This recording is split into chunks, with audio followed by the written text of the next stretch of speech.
आज डिनारे बानालाम fried rice और chicken कषा। नमस्कार, बेंगली रान्नाघरे सकलके स्वागत जानाई। बड़ोदेर प्रणाम और छोटोदेर भालोबासा जानिए आजकेर एकटी नतून रेसिपि निये चले आसलाम शेयार करार जन्य। सबाई केमन आछेन? आमिओ बेश भालो आछि। आमार भिडियोटा के कोथा थेके देखछेन आमाके कमेंट करे जानियेन। देखे नेওয়া যাক आमी এই फ्राइड राइस और चिकेन कषाटा किभाबे बानालाम। अनेक दिन थेके इচ্ছে करछिलो जे किछु एकटा बानिये खाওয়ার জন্য। তো চিকেন কষা তো সবসময় আমরা ভাত বা রুটি পরোটা এইসবের সঙ্গেই খাওয়া হয়, ফ্রাইড রাইস করা হয় না খুব একটা, তাই জন্য ভাবলাম আজকে ফ্রাইড রাইসের সাথে চিকেন কষা করি ডিনারের মেনু।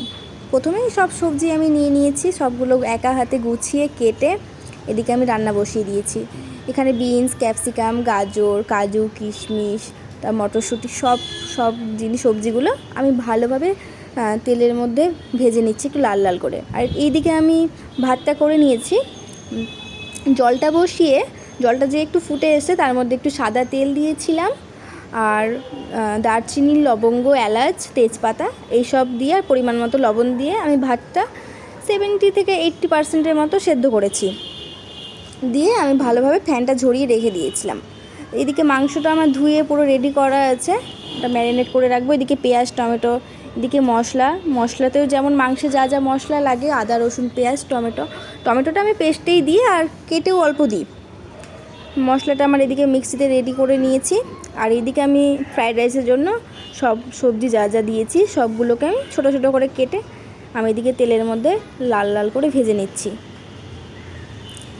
আর ওইদিকে সব কিছু আমার মাংসের মশলাও সব রেডি আছে। এটা করার পরেই আমি মাংসটাও বসিয়ে দেবো।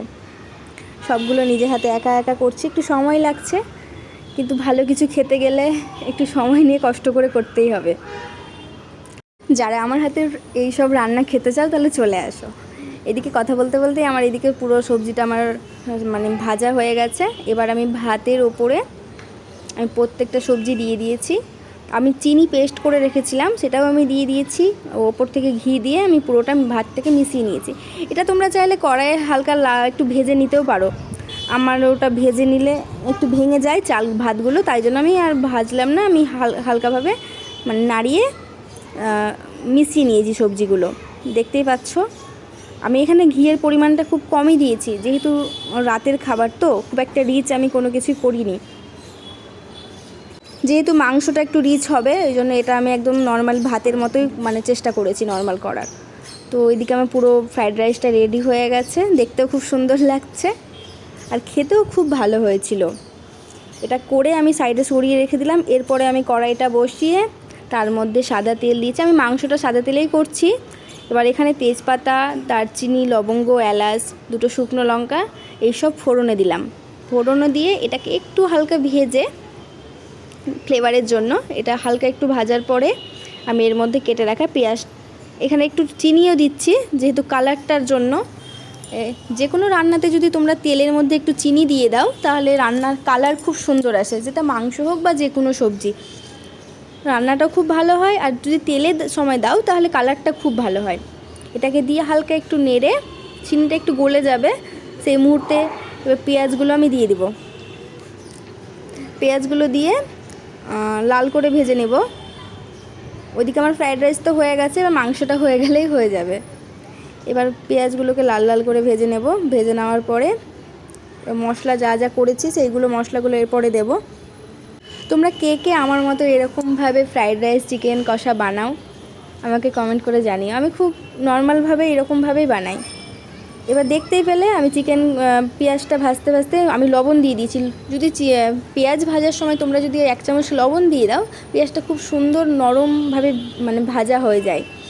পেঁয়াজটা ভাজা লাল করে ভেজে নেওয়ার পরে আমি তার মধ্যে মশলাটা দিয়ে দিয়েছিলাম, বেটে রাখা যে পেস্টটা করেছিলাম, তার মধ্যে লবণ, হলুদ, যেহেতু আমি পেঁয়াজ ভাজার সময় লবণ দিয়েছি ওই পরিমাণ মতো দেখে লবণ দিয়েছি, লবণ, হলুদ, লঙ্কার গুঁড়ো দিয়েছি আর একটা গোটা পেঁয়াজ দিয়েছি। তোমরা চাইলে পেঁয়াজ, রসুন যে যা খেতে ভালোবাসো সেটাই দিতে পারো। দিয়ে আমি ভালোভাবে ঢাকা দিয়ে আমি মশলাটাকে ভালোভাবে কষিয়ে নিয়েছি। কি সুন্দর তেলও ছেড়ে গেছে। এই সময় মশলাটা একটু হাতে সময় নিয়ে কষাতে হবে, তাহলে মশলা থেকে খুব সুন্দর ভালো একটা গন্ধ যখন বেরাবে তখন এই সময় আমি চিকেনটা দিয়ে দিলাম। চিকেনটা দিয়ে ভালোভাবে কষাচ্ছি।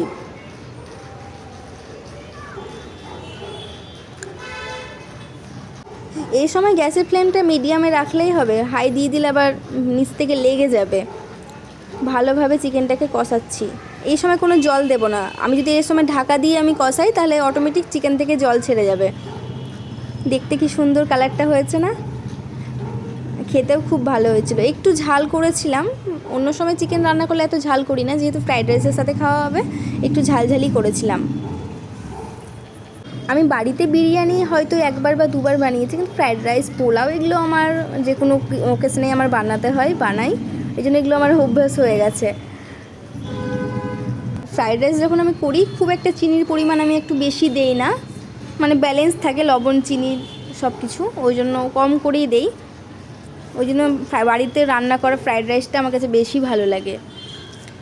এবার ফ্রাইড রাইসটা হয়ে গেছে, তো ওই জন্য আমি এদিকে চিকেন কষাটা ভালোভাবে কষাচ্ছি।